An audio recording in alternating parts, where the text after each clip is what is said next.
असलामुअलैकुम। Good morning सोहणियो, good morning. लो भी सोहणियो देख लवो, अल्लाह सोहणे ने बड़ा ही सोहना दिन कढ़िया वे। धुप्प चमकदी पई है ते हर चीज़ तानू निखरी निखरी नज़र आ रही है। ते अज अल्हम्दुलिल्लाह ऐसा वैदर है, हालांकि ठंडक है, टैंपरेचर खासा ज़्यादा वे, पर हवा नहीं है। अगर हवा ना होवे ना फिर तुसीं थोड़ा जिहा बाहर निकल सकदे हो, ते थोड़ी थोड़ा धुप्प दा सेक पैंदा पिया वे ते बड़ा चंगा लगदा पिया वे। ते हवा ना होने दा फ़ायदा मैं चुक्किया, मैं फ़ौरन बाहर आ गई। मैं कहा चलो थोड़ी असी सनी डे दा फ़ायदा चुक्किए, थोड़ी जी वॉक कर लईए, थोड़ी जी नाल तुहाडे नाल गल कर लईए। ते कम्म ते हुण असीं करने ही ने, कम्म ते भी सारा दिन चलदे। इंसान जदों तक जिंदा रहिंदा है ना, ਉਹ ਕੰਮ कदी भी नहीं मुकदे। ਤੇ ਕੰਮ ਤੇ ਕਹਿੰਦੇ ਨੇ ਜ਼ਿੰਦਗੀ ਦੇ ਨਾਲ ਹੀ ਚੱਲਦੇ ਨੇ, ਇਹ ਕੰਮ ਮੁੱਕਣੇ ਨਹੀਂ ਨੇ, ਕਦੀ ਵੀ ਨਹੀਂ ਮੁੱਕਣੇ। ਬੰਦਾ ਮੁੱਕ ਜਾਂਦਾ ਵੇ ਪਰ ਕੰਮ ਨਹੀਂ ਮੁੱਕਦੇ। ਤੇ ਚਲੋ ਜੀ ਠੀਕ ਹੈ, ਕੋਈ ਗੱਲ ਨਹੀਂ, ਅੱਲਾ ਪਾਕ ਹਿੰਮਤ ਦਵੇ, ਕੰਮ ਕਾਜ ਨਿਪਟਾਉਂਦੇ ਰਹੋ। ਅੱਲਾ ਨੇ ਦੁਨੀਆ ਬਣਾਈ ਇਸੀ ਵਾਸਤੇ ਵੇ ਕਿ ਕੰਮ ਕਾਜ ਕਰੋ, ਉਹਦੇ ਵਿੱਚ ਰਵੋ, ਤੁਸੀਂ ਕੰਮ ਕਾਜ ਆਪਣੇ ਨਿਪਟਾਓ, ਆਪਣੇ ਰੋਜ਼ਗਾਰ ਦੇ ਸਿਲਸਿਲੇ ਕਰੋ, ਤੇ ਜੋ ਵੀ ਅੱਲਾਹ ਤਾਲਾ ਨੇ ਡਿਊਟੀਆਂ ਲਾਈਆਂ ਨੇ ਉਹ ਪੂਰੀਆਂ ਕਰੋ। ਤੇ ਇਹਦੇ ਵਿੱਚ ਕੋਈ शर्मिंदगी वाली भी गल नहीं है, तो कोई परेशानी वाली गल भी नहीं है। बस अल्लाह पाक ने ड्यूटियां लाइया ने, जिस जिस बंदे दियां अपनी अपनी पूरियां करते हैं। तो इस तरह देखो अज धुप्प है ना, तो कितना चंगा पिया लगता वे कि मैं की कहते हैं हलक स्वैटर भी पाया वे। अज जड़ा ना इत्थे रात नूं 2 डिग्री हो गया सी टैंपरेचर। ओए होए होए होए, कुंगड़ कुंगड़ के रजाइयां दे विच ते जेड़ा टाइम गुजरदा वे ना, ते ओह बड़ा हुंदा। लेकिन शुक्र है सुबह हुण 5 डिग्री इस वेले हो रहा वे, लेकिन हवा जिहड़ी है ना नहीं है। तो मैं कहा चलो मैं एक थोड़ा जा कर लेने। पाकिस्तान जान तो पहले दसा की हुंदा वे, असी जो पाकिस्तान जान का प्लान शुरू होंदा है ना, तो सब तो डर होंदा कि हाए वजन घटा लवो, वजन घटा लवो, फिर असी जाना भी उत्थे, वजन घटा लवो। खासकर स्पैशली शादी होंदी है ना, तो सारी बच्चियां बड़ा शोर पादियां, खाला वजन घटा के आईओ, खाम वजन घटा के आईओ। वो वजन अगर असी कोशिश करके 1-2 किलो घटा भी लैने, बड़ी शदीद कोशिश तो बाद, पर वो नफरा होंदा वे कि जो पाकिस्तान जाने ना असी, वो फिर इन्ने खाने खाने तो इन्ना कुछ करने कि फिर उत्थे दा उत्थे ही आ जाता है वजन। तो जड़ा ना फायदा तो कुछ नहीं होंदा, लेकिन चलो जिन्ना क वधना होंदा असी इत्थों घटा के चले जाते हैं कि भी इस तरह। हुण फिर असी दिसंबर च इंशाअल्लाह जान का प्रोग्राम हैगा वे पाकिस्तान। अगर अल्लाह नूं मंजूर होया तो फिर इंशाअल्लाह ज़रूर जावांगे, क्योंकि इंसान बड़ी प्लैनिंग करदा वे। इंसान बहुत करदा है कि मैं कर लाँगा, मैं वो कर लाँगा। देख लो पसीने दा आलम देख लो साडे, कि मैं ये कर लाँगा, मैं वो कर लाँगा, पर एवे कि पल दी खबर नहीं होंदी कि की हो जाना वे। ते सब तो वड्डा प्लैनर जिहड़ा वे ना उपर बैठा वे, ओहदी ही प्लैनिंग चल रही है। इंशाअल्लाह असी की कहंदे ने ज़रूर जावांगे, अल्लाह नूं मंजूर होया ते ओहदी ही असी कहंदे चलो जिस दिन मौसम अच्छा होवे थोड़ी जी वॉक कर लेनी चाहिदी है। तो फिर इस तरह थोड़ा वॉक वैसे भी बेहतरीन है कि तुसी करदे हो। ते अज असी पका रहे हैं कड़ी। कड़ी का कम होंदा लंबा। मैं सारा काउंटर के उत्ते समान रख के ना तो बस निकल आई। मैं गई सा पिछे स्टोर में बेसन लैण वास्ते, बेसन अंदर थोड़ा सी। मैं पिछे स्टोर गई बेसन लैण वास्ते, तो हवा नहीं सी। मैं कहा वाह भी कमाल हो गया, ये तो कमाल हो गया, बल्कि जमाल ही हो गया। असी क्या कि चलो बई कि कहते ने अज थोड़ा जहा धुप्प का फायदा चुक लीए कि हवा नहीं है। तो मैं फौरन ही बाहर आ गई। हुण जाके काउंटर से जड़ा जहेज सजिया होया ना समान, जड़ा चीज़ां दा, उहनूं असीं समेटना वे। ते नायाब ज़मानिਆਂ 'ਚ इस तरह ही हुंदा सी, जदों वोटी आंदी सी ना वोटी आंदी सी नाल ही तो जहेज आ जांदा सी। ओए होए होए, गड्डियां दे उत्ते लद लद के लैके आना। उस जमाने च गाड़ियां इन्नियां नहीं हुंदियां सन, शहरां विच ते फिर भी गाड़ियां हुंदियां सन, लेकिन जे पिंडां थावां च फिर ओह गड्डे ही हुंदे सन। गड्डियां दे उत्ते बंदियां ने पैदल, जी वोटी हुंदी सी ओहदी डोली चुकी हुंदी सी, या उहनूं विचारी नूं पैदल। डोलियां हर जगह ते नहीं हुंदियां सन, ते उहनां नूं कहंदे चलो भी चोर कुड़िए पैदल। तो इस तरह फिर समान गड्डियां ते रखिया जांदा सी। समान में सब तो ज़्यादा अहम आइटम जड़ा हुंदा सी, ओह पेटियां हुंदियां सन। कि पेटी जिहड़ी है ओह की कहंदे ने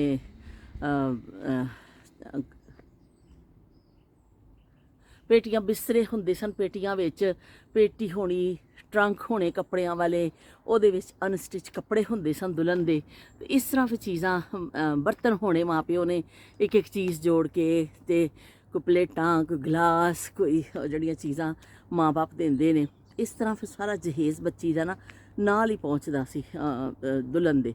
ਉਧਰੋਂ ਦੁਲਹਨ ਆਉਂਦੀ ਸੀ ਰੁਖਸਤ ਹੋ ਕੇ, ਉਧਰੋਂ ਸਮਾਨ ਆ ਜਾਂਦਾ ਸੀ ਨਾਲ ਹੀ। ਤੇ ਤੁਹਾਨੂੰ ਇੱਕ ਹੋਰ ਮਜ਼ੇ ਦੀ ਗੱਲ ਦੱਸਾਂ ਕਿ ਬਾਜ਼ ਦਫਾ ਇਸ ਤਰ੍ਹਾਂ ਹੁੰਦਾ ਸੀ, ਜਿਹੜੇ ਸਾਹਿਬ ਹੈਸੀਅਤ ਲੋਕ ਹੁੰਦੇ ਸਨ ਉਸ ਜ਼ਮਾਨੇ 'ਚ ਵੀ, ਉਹ ਆਪਣੀ ਬੱਚੀ ਨੂੰ ਮੱਝ ਜ਼ਰੂਰ ਦਿੰਦੇ ਹੁੰਦੇ ਸਨ। ਹਰ ਇੱਕ ਨਹੀਂ ਦਿੰਦਾ ਸੀ, ਲੇਕਿਨ ਜਿਹੜਾ ਕੋਈ ਘਰ ਦੇ ਜਾਨਵਰ ਹੁੰਦੇ ਸਨ ਉਹਨਾਂ ਨੇ ਫਿਰ ਕਹਿਣਾ ਕਿ ਚਲੋ ਬਈ ਇੱਕ ਮੱਝ ਦੇ ਦੇਵੋ ਧੀ ਨੂੰ। ਇੱਕ ਜਾਂ ਦੋ ਮੱਝਾਂ ਵੀ ਦੇ ਦਿੱਤੀਆਂ ਜਾਂਦੀਆਂ ਸਨ ਜਹੇਜ਼ ਵਿੱਚ। ਤੇ ਫਿਰ ਉਹ ਕੀ ਕਹਿੰਦੇ ਨੇ, ਉਹ ਮੱਝਾਂ ਵੀ ਨਾਲ ਆਉਂਦੀਆਂ ਸਨ, ਦੁਲਹਨ ਦੇ ਵਹੁਟੀ ਦੇ ਨਾਲ ਮੱਝਾਂ ਵੀ ਆ ਜਾਣੀਆਂ ਕਿ ਸਾਡੀ ਧੀ ਦੁੱਧ ਪੀਏਗੀ, ਇੱਥੇ ਦੁੱਧ ਦਹੀਂ ਦੀ ਆਦੀ ਹੈ ਘਿਓ ਦੀ, ਤੇ ਪਤਾ ਨਹੀਂ ਅਗਲੇ ਘਰ ਉਹਨੂੰ ਮਿਲੇ ਕਿ ਨਾ ਮਿਲੇ, ਨਾਲ ਹੀ ਦੇ ਦੇਵੋ। ਔਰ ਕੁਝ ਇਸ ਤਰ੍ਹਾਂ ਹੁੰਦਾ ਸੀ ਕਿ ਕੀ ਕਹਿੰਦੇ ਨੇ, ਜਿਹੜੇ ਕੁਛ ਹੈਲਪ ਵਾਲੇ ਲੋਕ ਹੁੰਦੇ ਸਨ, ਜਿਹੜੇ ਬਹੁਤ ਉਸ ਜ਼ਮਾਨੇ ਦੇ ਵੀ ਅੱਛੇ ਲੋਕ ਸਨ, ਉਹ ਬੱਚੀ ਦੀ ਹੈਲਪ ਵਾਸਤੇ ਵੀ ਇੱਕ ਨਾਲ ਕਰ ਦਿੰਦੇ ਹੁੰਦੇ ਸਨ ਕਿ ਚਲੋ ਸਾਡੀ ਬੱਚੀ ਨੂੰ ਨਾਲ ਕੰਮ ਕਾਜ ਹੱਥ ਵੰਡਾਏਗੀ ਜਾ ਕੇ, ਥੋੜ੍ਹਾ ਜਿਹਾ ਕੀ ਕਹਿੰਦੇ ਨੇ ਮਸਲਾ ਨਹੀਂ ਹੋਏਗਾ ਬੱਚੀ ਨੂੰ। ਇਸ ਤਰ੍ਹਾਂ ਮੁਖਤਲਿਫ ਜ਼ਮਾਨਿਆਂ 'ਚ ਮੁਖਤਲਿਫ ਚੀਜ਼ਾਂ ਫਿਰ ਚੱਲਦੀਆਂ ਜਾਂਦੀਆਂ ਨੇ। ਫਿਰ ਜਹੇਜ਼ ਗਾੜੀਆਂ 'ਤੇ ਜਾਣ ਲੱਗ ਗਿਆ। ਫਿਰ ਹੁਣ ਕੀ ਕਹਿੰਦੇ ਨੇ, ਫਿਰ ਜਹੇਜ਼ 'ਤੇ ਪਾਬੰਦੀ ਲੱਗ ਗਈ। ਤੇ ਉਹ ਮੇਰਾ ਖਿਆਲ ਹੈ ਬੜਾ ਅੱਛਾ ਇਕਦਾਮ ਸੀ ਜਿਹੜਾ ਜਹੇਜ਼ 'ਤੇ ਪਾਬੰਦੀ ਲੱਗੀ ਸੀ, ਬਹੁਤ ਅੱਛਾ ਇਕਦਾਮ ਸੀ। ਪਰ ਫਿਰ ਉਦੋਂ ਹੀ ਫਿਰ ਲੋਕਾਂ ਨੇ ਇਹ ਕਰਨਾ ਸ਼ੁਰੂ ਕੀਤਾ ਕਿ ਜਿੱਥੋਂ ਫਰਨੀਚਰ ਖਰੀਦਿਆ ਨਾ ਉੱਥੋਂ ਹੀ ਭੇਜ ਦੇਣਾ। ਉਦੋਂ ਤੋਂ ਫਿਰ ਰਸਮ ਥੋੜ੍ਹੀ ਚੇਂਜ ਹੋਈ ਕਿ ਸਮਾਨ ਪਹਿਲੋਂ ਜਾਣ ਲੱਗ ਗਿਆ, ਕਿਉਂਕਿ ਉਹਨਾਂ ਜ਼ਮਾਨੇ ਜਹੇਜ਼ 'ਤੇ ਪਾਬੰਦੀ ਲੱਗੀ ਜਦੋਂ, ਤੇ ਫਿਰ ਉਹ ਡਰ ਹੁੰਦਾ ਸੀ ਕਿ ਫੜੇ ਨਾ ਜਾਈਏ ਦੁਲਹਨ ਦੇ ਨਾਲ। ਇਸ ਤਰ੍ਹਾਂ ਫਿਰ ਕੀ ਕਹਿੰਦੇ ਨੇ, ਉਹ ਡਾਇਰੈਕਟ ਹੀ ਫਿਰ ਪਹਿਲੇ ਕੁਛ ਦਿਨ ਪਹਿਲੋਂ ਭੇਜ ਦੇਣਾ ਕਿ ਦੁਲਹਨ ਦੇ ਨਾਲ ਨਹੀਂ ਭੇਜਣਾ, ਪਹਿਲੋਂ ਹੀ ਭੇਜ ਦੇਵੋ ਸਮਾਨ। ਇਸ ਤਰ੍ਹਾਂ ਫਿਰ ਜਿਹੜਾ ਨਾ ਲੋਕ ਕਾਨੂੰਨ ਦਾ ਇਹਤਰਾਮ ਕਰਨ ਦੇ ਬਜਾਏ ਫਿਰ ਵੀ ਉਹ ਮਾਂ ਬਾਪ ਦੀ ਮੁਹੱਬਤ ਹਾਵੀ ਆਉਂਦੀ ਹੈ ਕਿ ਵੀ ਜਹੇਜ਼ ਅਸੀਂ ਜ਼ਰੂਰ ਦੇਣਾ ਬੱਚੀ ਨੂੰ। ਅਤੇ ਉਹ ਫਿਰ ਇਸ ਤਰ੍ਹਾਂ ਜਹੇਜ਼ ਬਾਰੋਂ ਬਾਰ ਹੀ ਜਾਣ ਲੱਗ ਗਿਆ। ਅਤੇ ਮੁਖਤਲਿਫ ਮਰਾਹਿਲ ਆਉਂਦੇ ਨੇ ਜ਼ਿੰਦਗੀ ਵਿੱਚ ਹਰ ਚੀਜ਼ਾਂ। ਲੇਕਿਨ ਐਵੇਂ ਕਿ ਮੇਰਾ ਖਿਆਲ ਹੈ, ਤੋਬਾ ਟਿਸ਼ੂ ਲਿਆਉਣਾ ਮੈਂ ਭੁੱਲ ਗਈ। ਅਤੇ ਜਿਹੜੇ ਥੋੜ੍ਹਾ ਜਿਹਾ ਮੈਂ ਇੱਧਰ ਚੱਲ ਰਹੀ ਹਾਂ, ਧੁੱਪ 'ਚ ਨਿਕਲੀ ਸਾਂ, ਪਰ ਧੁੱਪ ਨੇ ਤਾਂ ਪਸੀਨ ਕਰ ਦਿੱਤਾ ਵੇ।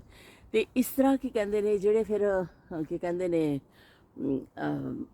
ਜਹੇਜ਼ ਦਾ ਲਾਨਤ ਜਿਹੜੀ ਹੈ ਨਾ ਖ਼ਤਮ ਹੋਣੀ ਚਾਹੀਦੀ ਹੈ। ਮੇਰਾ ਤਾਂ ਖਿਆਲ ਹੈ ਚੀਜ਼ਾਂ ਖ਼ਤਮ ਹੋਣੀਆਂ ਚਾਹੀਦੀਆਂ ਨੇ ਕਿ ਅੰਮਾ ਕਹਿੰਦੇ ਹੁੰਦੇ ਸਨ ਕਿ ਜਿਨ੍ਹਾਂ ਨੇ ਧੀ ਦੇ ਦਿੱਤੀ ਉਹਨਾਂ ਨੇ ਪਿੱਛੇ ਕੀ ਰੱਖਿਆ, ਅਤੇ ਆਪਣੀ ਬੇਟੀ ਨੂੰ ਦੇ ਦੇਣਾ ਕਿਸੇ ਨੂੰ। ਲੇਕਿਨ ਇਹ ਵੀ ਕਿ ਕੁਛ ਲੋਕ ਐਸੇ ਹੁੰਦੇ ਨੇ, ਕੁਛ ਬੱਚੀ ਵਾਲੇ ਵੀ ਐਸੇ ਹੁੰਦੇ ਨੇ, ਉਹ ਕਹਿੰਦੇ ਨੇ ਕੁਛ ਵੀ ਹੋ ਜਾਏ ਜੀ ਅਸੀਂ ਤਾਂ ਦੇਣਾ ਹੀ ਦੇਣਾ, ਭਾਵੇਂ ਸਮਾਨ ਜਾ ਕੇ ਰੁਲੇ ਬੱਚੀ ਦਾ, ਪਰ ਅਸੀਂ ਦੇਣਾ ਹੀ ਦੇਣਾ ਵੇ। ਅਗਰ ਸਸੁਰਾਲ ਵਾਲੇ ਮਨਾ ਵੀ ਕਰ ਦਿੰਦੇ ਨਾ, ਉਹ ਦਿੰਦੇ ਨੇ।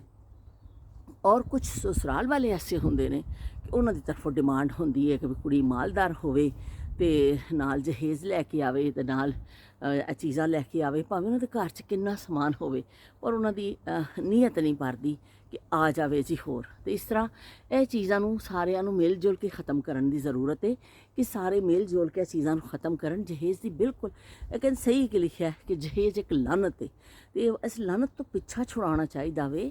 ਸਾਡੇ ਨਬੀ ਪਾਕ ਸੱਲੱਲਾਹੁ ਅਲੈਹਿ ਵਸੱਲਮ ਨੇ ਆਪਣੀ ਬੇਟੀ ਨੂੰ ਦਿੱਤਾ, ਕੀ ਦਿੱਤਾ, ਇੱਕ ਚੱਕੀ ਅਤੇ ਕੁਛ ਬਰਤਨ ਅਤੇ ਇਹ ਚੀਜ਼ਾਂ ਥੋੜ੍ਹਾ ਜਿਹਾ ਕਿ ਚਲੋ ਬੱਚੀ ਮੈਂ ਦੇ ਦੇਣਾ। ਕਿ ਇਸ ਹੱਦ ਤੱਕ ਤਾਂ ਠੀਕ ਹੈ। ਮਹਿਰ ਦੇਖੋ ਉਸ ਜ਼ਮਾਨਿਆਂ 'ਚ 32 ਰੁਪਏ, ਸਵਾ 32 ਰੁਪਏ ਮੁਕਰਰ ਹੁੰਦਾ ਸੀ। ਲੇਕਿਨ ਵਕਤ ਦੇ ਨਾਲ ਚੀਜ਼ਾਂ ਕੁਛ ਬਦਲਦੀਆਂ ਨੇ, ਪਰ ਅਸੀਂ ਬਜਾਏ ਇਸੇ ਕਿ ਸਾਦਗੀ ਦੀ ਤਰਫ ਆਉਣ ਦੇ, ਅਸੀਂ ਬਹੁਤ ਜ਼ਿਆਦਾ ਖਰਾਬੀ ਦੀ ਤਰਫ ਚਲੇ ਗਏ ਹਾਂ। ਅਤੇ ਮੇਰਾ ਤਾਂ ਖਿਆਲ ਹੈ ਕਿ ਜ਼ਿਆਦਾ ਹੀ ਖਰਾਬੀ ਹੋ ਗਈ ਹੈ। ਅਤੇ ਚਲੋ ਜੀ ਹੁਣ ਧੁੱਪ ਤਾਂ ਇੰਨੀ ਸ਼ਦੀਦ ਹੈ ਕਿ ਫਿਰ ਜਿਹੜਾ ਨਾ ਸਾਰਾ ਜਿਹੜਾ ਨਾ ਇਹ ਗੱਲਾਂ ਦੇ ਫਲੂਸੜੇ ਉੱਡ ਜਾਣੇ ਨੇ। ਤਾਂ ਅਸੀਂ ਚੱਲਦੇ ਅੰਦਰ ਜਾ ਕੇ ਆਪਣੀ ਕਟਿੰਗ ਸ਼ਟਿੰਗ ਕਰੀਏ। ਮੈਂ ਨਿਕਲ ਆਈ ਸਭ ਬਸ ਇਸ ਤਰ੍ਹਾਂ ਤੁਹਾਨੂੰ ਦਿਖਾਉਣ ਵਾਸਤੇ। ਅਤੇ ਤੁਹਾਡੇ ਸਾਰਿਆਂ ਦੇ ਕਮੈਂਟ ਦਾ ਵੀ ਸ਼ੁਕਰੀਆ। ਕਮਲੀ ਹਾਂਡੀ ਤੁਹਾਨੂੰ ਸਾਰਿਆਂ ਨੂੰ ਪਸੰਦ ਆਈ, ਯਕੀਨ ਮੰਨੋ। ਮੈਂ ਤਾਂ ਪਲੇਟ ਭਰ ਕੇ ਜਿਹੜਾ ਖਾਧਾ, ਮੈਨੂੰ ਬੜਾ ਮਜ਼ਾ ਆਇਆ ਕਿ ਬੜੀ ਚੰਗੀ ਬਣੀ ਸੀ। ਅਤੇ ਹਲੇ ਵੀ ਪਈ ਇੱਕ ਪਲੇਟ, ਅਤੇ ਉਹ ਕੀ ਕਹਿੰਦੇ ਨੇ ਮੈਂ ਖਾਵਾਂਗੀ, ਉਹਨੂੰ ਸੁੱਟਣਾ ਥੋੜ੍ਹੀ ਅਸੀਂ, ਅਤੇ ਉਹਨੂੰ ਅਸੀਂ ਕਹਿੰਦੇ ਨੇ ਖਾਵਾਂਗੇ ਪੂਰੇ ਜੋਸ਼ ਜਜ਼ਬੇ ਕੇ ਸਾਥ ਖਾएंगे ਹਮ। ਅਤੇ ਅੱਜ ਬਣਨ ਲੱਗੀ ਕੜੀ। ਦੁਆ ਕਰਿਓ ਕਿ ਕੀ ਕਹਿੰਦੇ ਨੇ ਬਸ ਅੱਛੀ ਬਣ ਜਾਵੇ, ਕਿਉਂਕਿ ਬੱਚਿਆਂ ਨੂੰ ਮੇਰੇ ਹੱਥ ਦੀ ਪਸੰਦ ਹੈ। ਅਤੇ ਮੈਂ ਕੀ ਕਹਿੰਦੇ ਨੇ ਕੋਸ਼ਿਸ਼ ਤਾਂ ਪੂਰੀ ਕਰਨੀ ਕਿ ਅੱਛੀ ਬਣੇ। ਲੇਕਿਨ ਬਾਅਦ ਜਦੋਂ ਤੱਕ ਮੈਂ ਬਣਾਉਂਦੀ, ਕੜੀ ਇੱਕ ਵਾਹਿਦ ਡਿਸ਼ ਐਸੀ ਹੈ ਕਿ ਜਦੋਂ ਮੈਂ ਬਣਾਉਂਦੀ ਹਾਂ ਨਾ, ਅਤੇ ਮੈਨੂੰ ਬਸ ਡਰ ਹੀ ਲੱਗਿਆ ਰਹਿੰਦਾ। ਰਾਤ ਸੌ ਵੀ ਜਾਂਦੀ ਹਾਂ, ਮੈਨੂੰ ਸਵੇਰੇ ਉੱਠ ਜਾਂਦੀ ਹਾਂ ਕਿ ਹਾਏ ਕੜੀ ਬਣਾਉਣੀ, ਉਹਦੇ ਸਟੈਪ ਜ਼ਰਾ ਲੰਬੇ ਹੁੰਦੇ ਨੇ, ਤੇ ਇਸ ਤਰ੍ਹਾਂ ਮੈਨੂੰ ਇੱਕ ਡਰ ਜਿਹਾ ਰਹਿੰਦਾ ਹੋਵੇ ਕਿ ਹਾਏ ਅੱਲਾ ਕੜੀ ਬਣਾਉਣੀ ਹੈ, ਕੜੀ ਬਣਾਉਣੀ ਹੈ। ਤੇ ਇਸ ਤਰ੍ਹਾਂ ਫਿਰ ਉਹ ਪਤਾ ਨਹੀਂ ਕਿਉਂ ਇੰਨਾ ਮੈਨੂੰ ਕੜੀ ਤੋਂ ਮੈਂ ਕਿਉਂ ਇੰਨੀ ਖੌਫਜ਼ਦਾ ਵਾਂ। ਤੇ ਅਸੀਂ ਚੱਲਦੇ ਹਾਂ ਅੰਦਰ, ਤੇ ਕਿਉਂਕਿ ਮੈਂ ਵਾਕਈ ਕੜੀ ਰੱਖਣੀ ਹੈ ਨਾ, ਤੇ ਇਸ ਤਰ੍ਹਾਂ ਮੈਂ ਫਿਰ ਕੰਮ ਕਰਕੇ ਨਾ, ਤੇ ਅੱਜ ਸ਼ਾਮ ਨੂੰ ਥੋੜ੍ਹਾ ਜਿਹਾ ਗੇੜਾ ਲਾਵਾਂਗੀ ਬਾਹਰ ਦਾ, ਕਿ ਅੱਛਾ ਮੌਸਮ ਹੈ ਨਾ, ਕੱਪੜੇ ਵੀ ਧੋ ਲਈਏ ਅਸੀਂ, ਅੱਜ ਥੋੜੀ ਜਿਹੀ ਧੁਆਈ ਵੀ ਕੱਢ ਲਈਏ। ਤੇ ਜਿੱਦਣ ਧੁੱਪ ਨਿਕਲਦੀ है उस दिन डार्लिंग के काम भी बढ़ जाते हैं। थोड़ी होंगे कि डार्लिंग ने सिर्फ धुप च वाक ही करनी है, और फिर डार्लिंग ਨੂੰ बहुत सारे काम होंगे ने। तो चलो भी डार्लिंग चल सिद्धी हो जा तू, ਤੇ ਚੱਲ ਕੇ ਕੰਮ ਸ਼ਮ ਕਰੀਏ ਅਸੀਂ। ਤੇ ਮੈਂ ਤੁਹਾਨੂੰ ਜਿਹੜਾ ਨਾ ਕਮੈਂਟ ਤੁਹਾਡੇ ਪੜ੍ਹ ਦੇਵਾਂ। ਇਹ ਦੇਖੋ ਸਾਰਾ ਸਮਾਨ ਜਿਹੜਾ ਨਾ, ਜਹੇਜ਼ ਦਾ ਜ਼ਿਕਰ ਜਿਹੜਾ ਆਇਆ, ਤੁਸੀਂ ਕਿ ਜਹੇਜ਼ ਸਾਰਾ ਮੈਂ ਇਕੱਠਾ ਕਰਕੇ ਰੱਖ ਕੇ ਗਈ ਹਾਂ ਆਪਣਾ, ਕਿ ਕੱਟਣਾ ਵੀ ਸਾਰੀਆਂ ਚੀਜ਼ਾਂ ਔਰ ਕੜੀ ਦੀ ਤਿਆਰੀ ਕਰਨੀ ਹੈ। ਤੇ ਚਲੋ ਵੀ ਅਸੀਂ ਜਿਹੜਾ ਨਾ ਜਲਦੀ ਨਾਲ ਤੁਹਾਡੇ ਕਮੈਂਟ ਪੜ੍ਹ ਦਈਏ ਇੱਕ ਦੋ ਜਿਹੜੇ ਨੇ, ਤੇ ਫਿਰ ਅਸੀਂ ਕੀ ਕਹਿੰਦੇ ਨੇ, ਓਏ ਹੋਏ ਹੋਏ ਹੱਥ ਪੈਰ ਪੁੱਠਾ ਹੀ ਪੈ ਗਿਆ, ਓਏ ਹੋਏ ਹੋਏ ਹੋਏ। ਸ਼ਮਾ ਨੇ ਕੱਲ ਤੁਸੀਂ ਸਾਰਿਆਂ ਨੇ ਕਮਲੀ ਹਾਂਡੀ ਦੀ ਤਾਰੀਫ ਤਾਂ ਕੀਤੀ, ਨਾਲ ਤੁਸੀਂ ਜਿਹੜਾ ਨਾ ਸ਼ਾਇਰੀ ਦੀ ਬੜੀ ਤਾਰੀਫ ਕਰ ਦਿੱਤੀ। ਵਹ ਨਾ ਬੜੇ ਅੱਛੇ ਸ਼ਾਇਰੀ ਹੁੰਦੀ ਹੈ ਕਿ ਬੰਦਾ ਜਿਹੜਾ ਵੀ ਨਾ ਖੁਸ਼ ਹੋ ਜਾਂਦਾ ਵੇ, ਅਲਫਾਜ਼ ਐਸੇ ਹੁੰਦੇ ਨੇ। ਤੇ ਕੀ ਕਹਿੰਦੇ ਨੇ, ਮੈਂ ਵੀ ਇੱਕ ਨਾ ਕਤੀਲ ਸ਼ਫਾਈ ਦੀ ਰਾਤੀ ਪੜ੍ਹ ਰਹੀ ਸਾਂ, ਇਹ ਤੇ ਗਾਣਾ ਵੀ ਬੜਾ ਮਸ਼ਹੂਰ ਹੋਇਆ ਸੀ, ਤੇ ਕੀ ਕਹਿੰਦੇ ਨੇ, ਲੇਕਿਨ ਪੂਰਾ ਫਿਰ ਮੈਨੂੰ ਲਿਖੀ ਹੋਈ ਮਿਲ ਗਈ, ਤੇ ਸ਼ਾਇਦ ਤੁਸੀਂ ਸਾਰਿਆਂ ਨੇ ਗਾਣਾ ਵੀ ਸੁਣਿਆ ਹੋਵੇ। ਪਰ ਮੈਂ ਪੜ੍ਹਨੀ ਆ, ਤੇ ਸ਼ਾਇਦ ਪੜ੍ਹਨ ਨਾਲ ਮੈਂ ਇਨਸਾਫ ਕਰ ਸਕਾਂ, ਵਿੱਚ ਮੈਂ ਗਲਤੀ ਕਰ ਜਾਂਦੀ ਹਾਂ।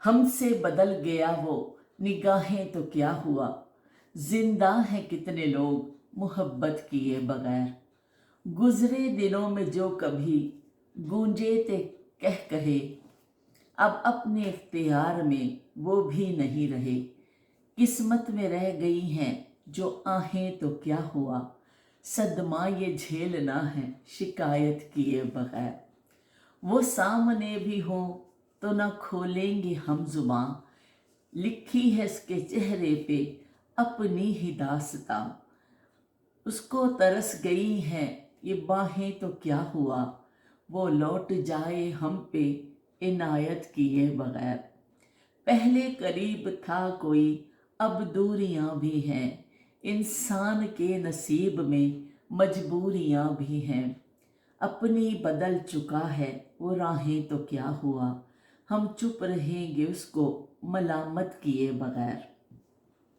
ज़बरदस्त शायरी है जी। कतील शफाई ने बड़े अच्छे नगमे लिखे ने, उन्होंने शायरी के, उन्होंने गाने बड़े हिट होंगे सन, बहुत अच्छा नाम है।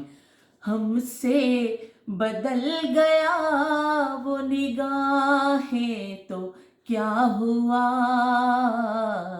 जिंदा है कितने लोग मोहब्बत किए बगैर, जिंदा है कितने लोग मोहब्बत किए बगैर, अपनी बदल चुका है वो राहें तो क्या हुआ, हम चुप रहेंगे उसको मलामत किए बगैर, जिंदा है कितने लोग मोहब्बत किए बगैर, जिंदा है कितने लोग मोहब्बत किए बगैर। तो चलो भी वाकई बहुत सारे लोग मोहब्बत बगैर भी जिंदा ने, कि जो तो नहीं कि ਤੁਸੀਂ मोहब्बत ही कर रहे हो। अच्छा जी, एक होर सी, मैनू अगर मिल गया तो तुहानू मैं सुना देनी आ, वरना फिर टाटा बाय बाय फिर हो जाएगी साड़ी, नहीं तो अगर ना मिलिया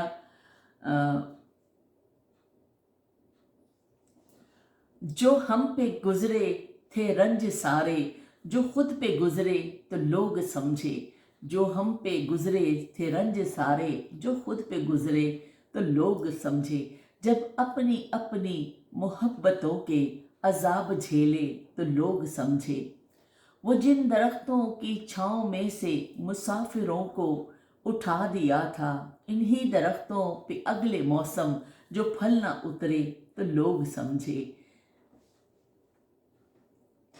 इस एक कच्ची सी उम्र वाली के फलसफे को कोई न समझा, जब उसके कमरे से लाश निकली, खतूत निकले तो लोग समझे।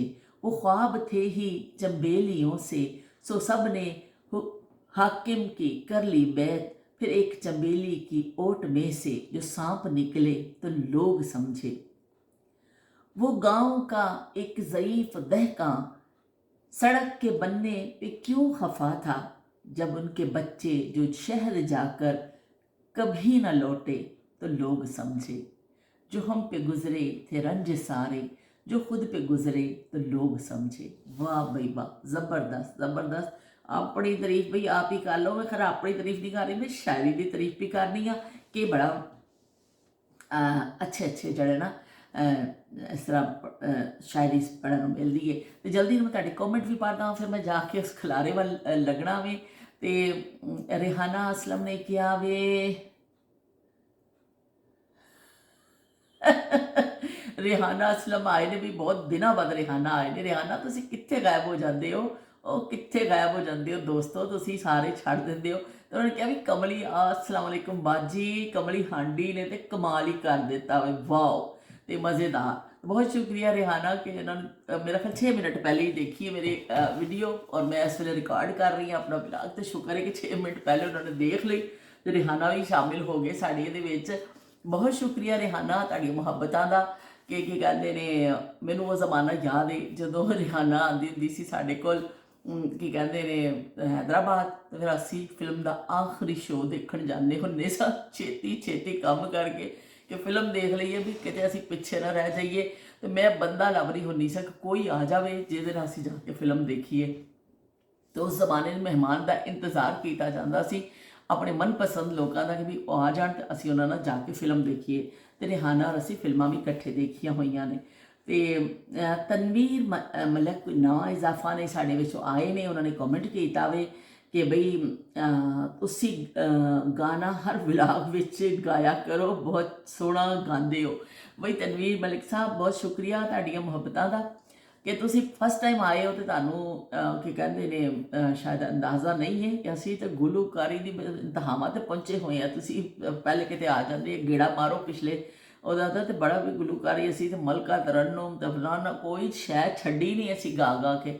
ਤੇ ਤੁਸੀਂ ਪਤਾ ਨਹੀਂ ਕਿੱਥੋਂ ਅੱਜ ਇੱਕ ਸੁਣ ਲਿਆ ਤੇ ਤੁਸੀਂ ਫਰਮਾਇਸ਼ ਕਰ ਦਿੱਤੀ। ਅਸੀਂ ਤੇ ਸਦਾ ਦੇ ਜਿਹੜਾ ਜਿਹੜੇ ਗਵਈਏ ਮਸ਼ਹੂਰ ਆ, ਉਹ ਜਿਹੜਾ ਨਵਾਂ ਇੱਕ ਮਸ਼ਹੂਰ ਹੋਇਆ ਨਾ ਬੰਦੋਬੰਦੀ ਵਾਲਾ, ਅਸੀਂ ਵੀ ਉਸ ਟਾਈਪ ਦੇ ਗੁਲੂਕਾਰ ਆ, ਪਰ ਆਪਣੀ ਗੁਲੂਕਾਰੀ ਕਰਦੇ ਰਹਿੰਦੇ ਹਾਂ। ਸ਼ਬੀਰ ਹੁਸੈਨ ਸਾਹਿਬ ਨੇ ਕਿਹਾ ਮੇਕਓਵਰ ਹਾਂਡੀ ਬੜੀ ਸਵਾਦ ਲੱਗ ਰਹੀ ਹੈ, ਕਮਾਲ ਹੀ ਸ਼ਾਇਰੀ ਬਹੁਤ ਵਧੀਆ। ਤੁਸੀਂ ਸ਼ਾਰ ਦੇ ਨਾਲ ਜਿਹੜਾ ਤਸਵੀਰਾਂ ਲਾਉਣ ਵਾਲਾ ਕੰਮ ਸ਼ੁਰੂ ਕੀਤਾ ਹੈ ਨਾ, ਉਹ ਵੀ ਵਧੀਆ। ਤੇ ਇੱਕ ਹਿਸਾਬ ਦਾ ਵਲੌਗ ਦਾ ਥੋੜਾ ਜਿਹਾ ਤਾਰੁਫ ਹੋ ਜਾਂਦਾ ਹੈ। ਜਿਉਂਦੇ ਵਾਸਤੇ ਰਹੋ। ਬਹੁਤ ਸ਼ੁਕਰੀਆ ਸ਼ਬੀਰ ਹੁਸੈਨ ਸਾਹਿਬ, ਅੱਲਾਹ ਪਾਕ ਤੁਹਾਨੂੰ ਬਹੁਤ ਸਾਰੀਆਂ ਕਾਮਯਾਬੀਆਂ ਔਰ ਢੇਰ ਸਾਰੀਆਂ, ਥੋੜੀਆਂ ਨਹੀਂ ਢੇਰ ਸਾਰੀਆਂ ਖੁਸ਼ੀਆਂ ਅੱਲਾਹ ਪਾਕ ਤੁਹਾਨੂੰ ਸਾਰਿਆਂ ਨੂੰ ਅਤਾ ਕਰੇ ਕਿ ਤੁਸੀਂ ਆਉਂਦੇ ਹੋ ਇੰਨਾ ਚੰਗੇ, ਮਤਲਬ ਛੋਟੇ ਤੁਹਾਡੇ ਤੋਂ ਛੋਟੇ ਲੋਕ ਵੀ ਜਦੋਂ ਤੁਹਾਨੂੰ ਦੁਆਵਾਂ ਦਿੰਦੇ ਨੇ ਨਾ, ਯਕੀਨ ਕਰੋ ਨਾ ਦੁਆਵਾਂ ਦਾ ਆਪਣਾ ਹੀ ਮਜ਼ਾ ਹੁੰਦਾ। ਬੜੇ ਤਾਂ ਹਮੇਸ਼ਾ ਦਿੰਦੇ ਹੀ ਨੇ, ਲੇਕਿਨ ਆਪਣੇ ਤੋਂ ਛੋਟੇ ਲੋਕ ਜਦੋਂ ਤੁਹਾਨੂੰ ਦੁਆਵਾਂ ਦਿੰਦੇ ਨੇ ਨਾ, ਫਿਰ ਬੜਾ ਚੰਗਾ ਲੱਗਦਾ ਵੇ।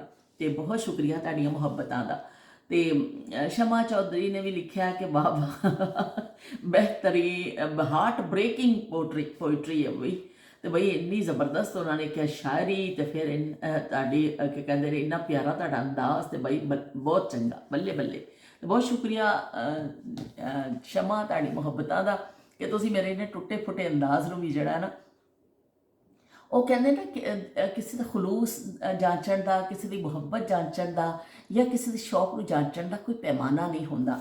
ਤੁਸੀਂ ਕੀ ਕਹਿੰਦੇ, ਹੁਣ ਮੈਨੂੰ ਇੱਕ ਬਸ ਐਵੇਂ ਸ਼ੌਕ ਹੁੰਦਾ, ਮੈਂ ਤੁਹਾਨੂੰ ਇੱਕ ਹਾਲਾਂਕਿ ਤੁਸੀਂ ਵੀ ਸ਼ਾਇਰੀ ਪੜ੍ਹਦੇ ਹੋਗੇ, ਤੁਸੀਂ ਵੀ ਸਾਰਾ ਦਿਨ ਸੋਸ਼ਲ ਮੀਡੀਆ ਯੂਜ਼ ਕਰਦੇ ਹੋ, ਕਿਹੜਾ ਤੁਹਾਡੇ ਵਾਸਤੇ ਕੋਈ ਨਵੀਂ ਚੀਜ਼ ਹੈ, ਪਰ ਐਵੇਂ ਕਿ ਤੁਸੀਂ ਫਿਰ ਕੇ ਕਹਿੰਦੇ ਨੇ ਜਿਹੜਾ ਕਰ ਲੈਂਦੇ ਹੋ, ਆਪਣੀ ਨਾਲ ਗੱਪਸ਼ਪ ਕਰ ਲੈਂਦੇ ਹੋ। ਅਸੀਂ ਇਸ ਵਿਹੜੇ 'ਚ ਇਕੱਠੇ ਹੋ ਜਾਂਦੇ ਹਾਂ, YouTube ਵਿਹੜੇ 'ਚ, ਉਹ ਸਾਡਾ ਇੱਕ ਤਾਲੁਕ ਬਣ ਜਾਂਦਾ। ਵਰਨਾ ਸ਼ਾਇਰੀ ਤੁਸੀਂ ਬਹੁਤ ਅੱਛੇ ਅੱਛੇ ਸ਼ਾਇਰਾਂ ਦੀ ਪੜ੍ਹੀ ਹੈ, ਲੇਕਿਨ ਕਿਸੇ ਦਾ ਦਿਲ ਰੱਖਣਾ, ਕਿਸੇ ਦਾ ਕਰਨਾ, ਕਿਸੇ ਦੋਸਤ ਦਾ, ਉਹ ਵੀ ਬਹੁਤ ਵੱਡੀ ਗੱਲ ਹੈ। ਤੁਸੀਂ ਆ ਜਾਂਦੇ ਹੋ, ਅਸੀਂ ਮਿਲ ਕੇ ਟੁੱਟੀ ਫੁੱਟੀ ਸ਼ਾਇਰੀ ਪੜ੍ਹ ਲੈਂਦੇ ਹੁੰਦੇ ਹਾਂ, ਅਤੇ ਮੈਨੂੰ ਬੜਾ ਚੰਗਾ ਲੱਗਦਾ ਵੇ। ਪਰ ਇਹ ਵੇ ਕਿ ਫਿਰ ਉਹ ਬਸ ਦਫਾ ਨਜ਼ਰ, ਹਾਲਾਂਕਿ ਇੰਨੇ ਮੋਟੇ ਚਸ਼ਮੇ ਲੱਗ ਗਏ ਨੇ, ਯਕੀਨ ਮੰਨੋ ਇਸ ਦਫਾ ਜਿਹੜੇ ਚਸ਼ਮੇ ਲੱਗੇ ਨੇ, ਇੰਨਾ ਮੋਟਾ ਚਸ਼ਮਾ ਹੈ ਇਹਦਾ ਵਜ਼ਨ ਹੀ ਬੜਾ ਜ਼ਿਆਦਾ ਵਾ। ਹੋਏ ਹੋਏ ਤੇ ਅੱਖਾਂ ਤੇ ਜਿਹੜੀਆਂ ਨਾ ਬੜੀ ਕਮਜ਼ੋਰ ਹੋ ਗਈਆਂ ਨੇ, ਨਜ਼ਦੀਕ ਦੀ ਨਜ਼ਰ ਮੇਰੀ ਜ਼ਿਆਦਾ ਕਮਜ਼ੋਰ ਹੋ ਗਈ। ਅਗਰ ਮੈਂ ਆਪਣਾ ਚਸ਼ਮਾ ਕਿਤੇ ਭੁੱਲ ਜਾਵਾਂ, ਚਸ਼ਮੇ 'ਚ ਵੀ ਬਾਅਦ ਮੈਨੂੰ ਬਰੀਕ ਚੀਜ਼ ਨਜ਼ਰ ਨਹੀਂ ਆਉਂਦੀ, ਇੰਨਾ ਜ਼ਿਆਦਾ ਨਜ਼ਦੀਕ ਦੀ ਨਜ਼ਰ ਮੇਰੀ ਖਰਾਬ ਹੋ ਗਈ ਹੈ। ਤੇ ਬਾਕੀ ਇਹ ਵੇ ਕਿ ਹੁਣ ਸਾਰੇ ਏਜ ਦੇ ਨਾਲ ਤਾਂ ਚੀਜ਼ਾਂ ਹੋ ਹੀ ਜਾਂਦੀਆਂ ਨੇ, ਲੇਕਿਨ ਮੈਨੂੰ ਬੜਾ, ਔਰ ਅਗਰ ਮੇਰੇ ਕੋਈ ਚਸ਼ਮਾ ਨਾ ਹੋਵੇ ਫਿਰ ਬਿਲਕੁਲ ਹੈ ਜਿਵੇਂ ਹੁਣ ਸਾਹਮਣੇ ਪਿਆ ਨਾ, ਬਿਲਕੁਲ ਮੈਂ ਕੁਝ ਨਹੀਂ ਪੜ੍ਹ ਸਕਦੀ। ਮੈਂ ਅਗਰ ਕਿਤੇ ਕਿਸੇ ਸਟੋਰ 'ਚ ਵੀ ਜਾਵਾਂ ਨਾ, ਹੁਣ ਤਾਂ ਮੈਨੂੰ ਉਹ ਜਿਹੜੇ ਟੈਗ ਪ੍ਰਾਈਸ ਲਿਖੇ ਹੁੰਦੇ ਨੇ ਔਰ ਚੀਜ਼ਾਂ ਮੈਨੂੰ ਪੜ੍ਹਨ 'ਚ ਨਹੀਂ ਆਉਂਦੀਆਂ। ਅਗਰ ਮੈਂ ਚਸ਼ਮਾ ਨਾ ਲੈ ਕੇ ਜਾਵਾਂ ਮੈਨੂੰ ਬਿਲਕੁਲ ਨਹੀਂ ਪਤਾ ਚੱਲਦਾ। ਚਲੋ ਕੋਈ ਗੱਲ ਨਹੀਂ ਬਈ, ਕਦੀ ਅਸੀਂ ਹੁੰਦੇ ਸਾਂ ਸੂਈ 'ਚ ਧਾਗਾ ਦੂਸਰਿਆਂ ਨੂੰ ਪਾ ਕੇ ਦਿੰਦੇ ਹੁੰਦੇ ਸਾਂ, ਉਹ ਵੀ ਦਿਨ ਸਾਂ ਕਿ ਅੰਮੀ ਨੇ ਕਹਿਣਾ ਧਾਗਾ ਪਾ ਦਿਓ, ਮੈਨੂੰ ਨਜ਼ਰ ਨਹੀਂ ਆਉਂਦਾ, ਅਸੀਂ ਧਾਗਾ ਪਾ ਕੇ ਦੇਣਾ, ਫਿਰ ਭਾਈ ਅੰਮੀ ਨੇ ਕਹਿਣਾ, ਫਿਰ ਮੁੱਕ ਜਾਣਾ, ਅੰਮੀ ਨੇ ਕਹਿਣਾ ਧਾਗਾ ਪਾ ਦਿਓ, ਅਤੇ ਧਾਗੇ ਪਾ ਕੇ ਦੇਣੇ ਹੁੰਦੇ ਸਾਂ। ਅੱਜ ਉਹ ਟਾਈਮ ਆ ਗਿਆ, ਅਸੀਂ ਆਪ ਕਿਸੇ ਨੂੰ ਕਹਿੰਦੇ ਹਾਂ ਧਾਗਾ ਪਾ ਦੇਵੋ। ਇੰਨੀ ਦੇਰ ਮੈਂ ਲੱਗੀ ਰਹਿੰਦੀ ਹਾਂ, ਜੇ ਧਾਗਾ ਪਾਉਣਾ ਹੋਵੇ ਨਾ, ਨੂਰ ਫਾਤਮਾ ਦਾ ਇੱਕ ਮੈਂ ਸਹੀ ਕਰਕੇ ਦਿੱਤਾ ਬੜਾ ਮੁਸ਼ਕਲ ਨਾਲ, ਮੈਂ ਕਾਲੇ ਧਾਗਾ ਮੈਨੂੰ ਬਿਲਕੁਲ ਨਜ਼ਰ ਨਹੀਂ ਆ ਰਿਹਾ, ਅਤੇ ਮੈਂ ਆਪਣਾ ਵੀ ਇੱਕ ਉਧੇੜ ਕੇ ਰੱਖੀ ਹੋਈ ਚੀਜ਼ ਉਹਨੂੰ ਮੈਂ ਕਰਨਾ ਹੈ, ਲੇਕਿਨ ਉਹ ਧਾਗਾ ਪਾਉਣ ਦੀ ਵਜ੍ਹਾ ਦੇ ਨਾਲ, ਸੁਸਤੀ ਦੀ ਵਜ੍ਹਾ ਨਾਲ ਚੀਜ਼ਾਂ ਰਹਿ ਜਾਂਦੀਆਂ। ਅਤੇ ਦੇਖੋ ਵਕਤ ਤੁਹਾਨੂੰ ਕੀ ਸਿਖਾ ਦਿੰਦਾ ਵੇ ਕਿ ਤੁਸੀਂ ਜਿਹੜਾ ਨਾ ਕੀ ਕੁਝ ਸਿੱਖਦੇ ਹੋ। ਅਤੇ ਬਹੁਤ ਸ਼ੁਕਰੀਆ ਸ਼ਮਾ ਤੁਹਾਡੇ ਕਮੈਂਟ ਦਾ। ਇਸ਼ਫਾਕ ਕਹਿੰਦੇ ਨੇ ਵਾਲੇਕੁਮ ਅਸਲਾਮ, ਕੀ ਹਾਲ ਹੈ ਇਸ਼ਫਾਕ ਜੀ? ਅਸੀਂ ਬਿਲਕੁਲ ਠੀਕ ਠਾਕ ਹਾਂ, ਬਹੁਤ ਸ਼ੁਕਰੀਆ, ਤੁਸੀਂ ਆ ਜਾਂਦੇ ਹੋ ਸਾਡੇ ਵਿਹੜੇ 'ਚ, ਸ਼ਰੀਕ ਹੋ ਜਾਂਦੇ ਹੋ। ਅਤੇ ਬਾਜੀ ਨਾਹਿਦ ਮਹਿਮੂਦ ਕਹਿੰਦੇ ਬਾਜੀ ਕਮਲੀ ਹਾਂਡੀ ਨੇ ਤਾਂ ਕਮਾਲ ਹੀ ਕਰ ਦਿੱਤਾ ਵੇ, ਪੋਇਟਰੀ ਅਤੇ ਔਰ ਗੀਤ ਸਾਰੇ ਹੀ ਬਿਹਤਰੀਨ ਵੀ। ਬਹੁਤ ਸ਼ੁਕਰੀਆ ਤੁਹਾਡੇ ਮੁਹੱਬਤਾਂ ਦਾ ਨਾਹਿਦ। ਅਤੇ ਸੌਲਤ ਹੁਸੈਨ ਦਾ ਵੀ ਕਮੈਂਟ ਆਇਆ ਵੇ, ਸੌਲਤ ਨੇ ਹਸਬੇ ਮਾਮੂਲ ਇਮੋਜੀ ਭੇਜਦੀ ਐਸੀ ਐਸੇ ਅਸਰ ਵਾਲੀ ਨਾ ਐਸਾ ਕਰਕੇ ਇਮੋਜੀ ਭੇਜ ਦਿੰਦਾ ਸੌਲਤ। ਬਹੁਤ ਸ਼ੁਕਰੀਆ ਸੌਲਤ ਤੁਹਾਡੀ ਮੁਹੱਬਤਾਂ ਦਾ ਕਿ ਤੁਸੀਂ ਆ ਜਾਂਦੇ ਹੋ ਸਾਡੇ ਵਿਹੜੇ 'ਚ। ਮੇਰੇ ਬਿਹਤਰੀਨ ਜਿਹੜੇ YouTube ਦੇ ਸਾਥੀ ਨੇ ਉਹਨਾਂ ਵਿੱਚ ਸੌਲਤ ਜਿਹੜੇ ਨੰਬਰ 1 ਤੇ ਨੇ। ਜਿਸ ਦਿਨ ਤੋਂ ਕੁਛ ਲੋਕ ਫਿਰ ਬਾਅਦ 'ਚ ਆਉਂਦੇ ਗਏ, ਉਜ਼ਮਾ, ਸ਼ਬੀਰ ਹੁਸੈਨ, ਸ਼ਮਾ ਆ ਗਏ ਨੇ, ਲੇਕਿਨ ਸੌਲਤ ਨੇ ਪਹਿਲੇ ਦਿਨ ਤੋਂ ਜਦੋਂ ਬਣਾਇਆ ਸੀ ਉਸ ਦਿਨ ਤੋਂ ਵਿਚਾਰੇ ਮੁਸਲਸਲ ਦੇਖਦੇ ਨੇ ਔਰ ਕਮੈਂਟ ਕਰਦੇ ਨੇ। ਅਤੇ ਇੰਨਾ ਬੜਾ ਸਾਥ ਹੈ ਕਿ ਮੇਰੇ ਜਰਨੀ 'ਚ ਬੜੇ ਕੋਈ ਐਸੀ ਖਾਸ ਕਾਮਯਾਬੀ ਵੀ ਨਹੀਂ ਹੈ, ਕੁਛ ਨਹੀਂ ਹੈ, ਲੇਕਿਨ ਸੌਲਤ ਨੇ ਕਦੀ ਮੇਰਾ ਸਾਥ ਨਹੀਂ ਛੱਡਿਆ। ਸੌਲਤ ਨੇ ਹਮੇਸ਼ਾ ਜਿਹੜਾ ਨਾ ਕੀ ਕਹਿੰਦੇ ਨੇ ਦੇਖਦੇ ਨੇ ਔਰ ਹੌਸਲਾ ਅਫਜ਼ਾਈ ਕਰਦੇ ਨੇ। ਅਤੇ ਉਹ ਫਿਰ ਅਗਰ ਮੇਰਾ ਵਲੌਗ ਨਾ ਆਵੇ ਤਾਂ ਫੌਰਨ ਮੇਰੀ ਸਿਸਟਰ ਨੂੰ ਕਹਿੰਦੇ ਨੇ ਬਾਜੀ ਦਾ ਪਤਾ ਕਰ, ਬਾਜੀ ਠੀਕ ਨੇ, ਬਾਜੀ ਦਾ ਵਲੌਗ ਨਹੀਂ ਅੱਜ ਆਇਆ, ਬਾਜੀ ਤਬੀਅਤ ਠੀਕ ਹੈ, ਨਾਲ ਫਿਰ ਪਤਾ ਵੀ ਕਰਵਾਉਂਦੇ ਨੇ ਮੇਰੀ ਤਬੀਅਤ ਦਾ ਅਗਰ ਕਰੇ। ਅਤੇ ਬਹੁਤ ਸ਼ੁਕਰੀਆ ਸੌਲਤ ਤੁਹਾਡੀ ਮੁਹੱਬਤਾਂ ਦਾ ਕਿ ਜਿਹੜਾ ਨਾ ਸਾਥ ਸਾਡਾ ਜਿਹੜਾ ਵੀ ਬੜਾ ਪੁਰਾਣਾ ਵੇ ਔਰ ਹਮੇਸ਼ਾ ਹੀ ਰਹੇਗਾ। ਮੈਂ ਕਿਹੜਾ ਕੋਈ ਕਾਮਯਾਬ ਹੋਣਾ ਵੇ, ਅਤੇ ਤੁਸੀਂ ਇਸ ਤਰ੍ਹਾਂ ਹੀ ਮੈਂ ਤੁਹਾਡੇ ਸਾਰਿਆਂ ਦੇ ਕਮੈਂਟ ਦਾ ਇੰਤਜ਼ਾਰ ਕਰਦੀ ਰਹਿਣਾ ਵੇ, ਅਤੇ ਤੁਸੀਂ ਕਰ ਦਿੰਦੇ ਹੋ ਕਮੈਂਟ, ਅਸੀਂ ਖੁਸ਼ ਹੋ ਜਾਂਦੇ ਹਾਂ ਕਿ ਓਏ ਜੀ ਮੈਨੂੰ ਕਮੈਂਟ ਆ ਗਿਆ ਜੀ, ਮੈਂ ਬੜੀ ਖੁਸ਼ ਹੋ ਜਾਂਦੀ ਹਾਂ ਤੁਹਾਡੇ ਕਮੈਂਟਸ ਦੇ ਨਾਲ। ਅਤੇ ਚਲੋ ਜੀ ਸਾਡੀ ਖੁਸ਼ੀ ਜਿਹੜੀ ਹੈ ਨਾ ਬਸ ਇੰਨੀ ਹੈ। ਅਤੇ ਚਲੋ ਅਸੀਂ ਹੁਣ ਹਾਂਡੀ ਦਾ ਕਰੀਏ ਕੁਛ, 11:30 ਹੋ ਗਏ ਨੇ, ਅਤੇ ਅਸੀਂ ਕੀ ਕਹਿੰਦੇ ਨੇ ਹਾਂਡੀ ਦੀ ਤਿਆਰੀ ਸ਼ੁਰੂ ਕਰੀਏ। ਚਲੋ ਜੀ ਸਭ ਤੋਂ ਪਹਿਲੇ ਤਾਂ ਅਸੀਂ ਤਰਬੂਜ਼ ਕੱਟ ਲੈਂਦੇ ਹਾਂ, ਅਤੇ ਕੱਟ ਕੇ ਰੱਖ ਦੇਵਾਂਗੇ ਤਾਂ ਕਿ ਠੰਡਾ ਠੰਡਾ ਜਿਹੜਾ ਤਰਬੂਜ਼ ਹੋਏਗਾ ਨਾ, ਫਿਰ ਅਸੀਂ ਕੰਮ ਸ਼ਮ ਕਰਕੇ ਨਾ ਬਿਸਮਿਲ੍ਲਾ ਅਤੇ ਫਿਰ ਅਸੀਂ ਇਹਨੂੰ ਖਾਵਾਂਗੇ, ਹਾਂਡੀ ਚੜਾਵਾਂਗੇ, ਫਿਰ ਨਾਲ ਬੈਠ ਕੇ ਠੰਡਾ ਤਰਬੂਜ਼ ਖਾਵਾਂਗੇ। ਅਤੇ ਅਸੀਂ ਤਰਬੂਜ਼ ਕੱਟਿਆ ਲਾ ਬਿਸਮਿਲ੍ਲਾ ਮੰਨ ਲਓ ਬਈ, ਬਹੁਤ ਜ਼ਿਆਦਾ ਲਾਲ ਤਾਂ ਨਹੀਂ ਨਿਕਲਿਆ ਇਸ ਦਫਾ, ਲੇਕਿਨ ਖਾਣ 'ਚ ਸ਼ਾਇਦ ਮਿੱਠਾ ਹੀ ਹੋਵੇ। ਬਾਜ਼ ਦਫਾ ਇੱਥੇ ਤਰਬੂਜ਼ ਐਸੇ ਨੇ ਕਿ ਖਾਣ 'ਚ ਮਿੱਠੇ ਹੀ ਹੁੰਦੇ ਨੇ, ਅਗਰ ਕਲਰ ਨਾ ਵੀ ਨਾ ਅੱਛਾ ਹੋਵੇ।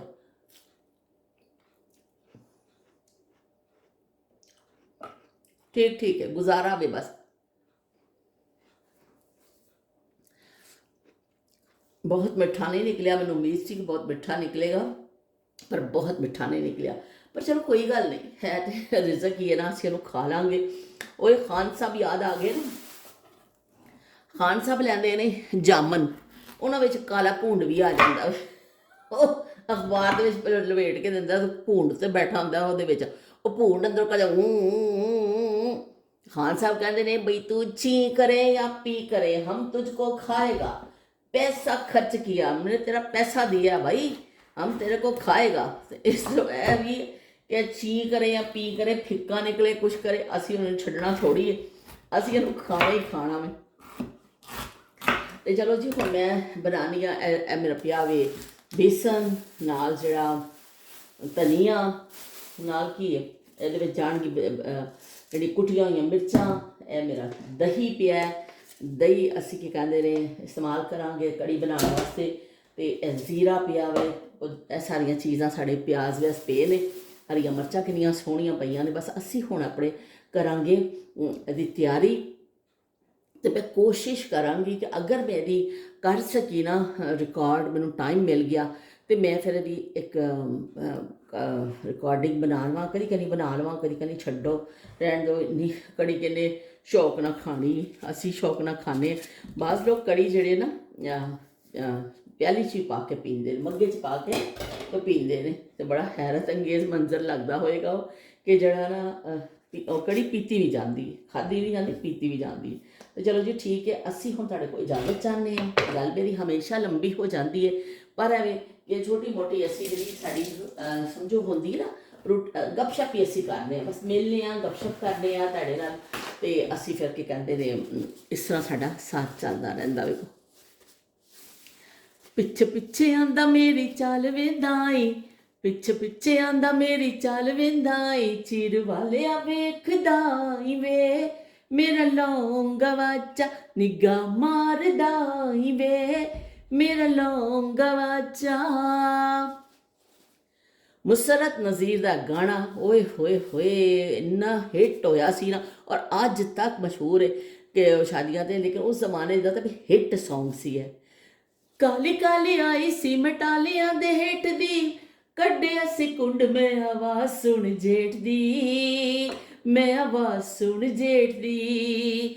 ਮੈਨੂੰ ਸ਼ੱਕ ਪੈਂਦੀ ਮੇਰੇ ਨੱਕ ਚੋਂ ਪੁੜਕ ਕੇ, ਡਿੱਗ ਪਿਆ ਹੁਣ ਤੂੰ ਫੜਾਈ ਵੇ, ਮੇਰਾ ਲੌਂਗਾ ਵਾਚਾ ਨਿੱਘਾ ਮਾਰਦਾ ਈ ਵੇ, ਮੇਰਾ ਲੌਂਗਾ ਵਾਚਾ। ਪਿੱਛੇ ਪਿੱਛੇ ਆਂਦਾ ਮੇਰੀ ਚਾਲ ਵੇਂਦਾ ਈ, ਪਿੱਛੇ ਪਿੱਛੇ ਆਂਦਾ ਮੇਰੀ ਚਾਲ ਵੇਂਦਾ ਈ, ਚੀਰ ਵਾਲਿਆ ਵੇਖਦਾ ਆਈ ਵੇ, ਮੇਰਾ ਲੌਂਗਾ ਵਾਚਾ ਨਿੱਘਾ ਮਾਰਦਾ ਈ ਵੇ, ਮੇਰਾ ਲੌਂਗਾ ਵਾਚਾ।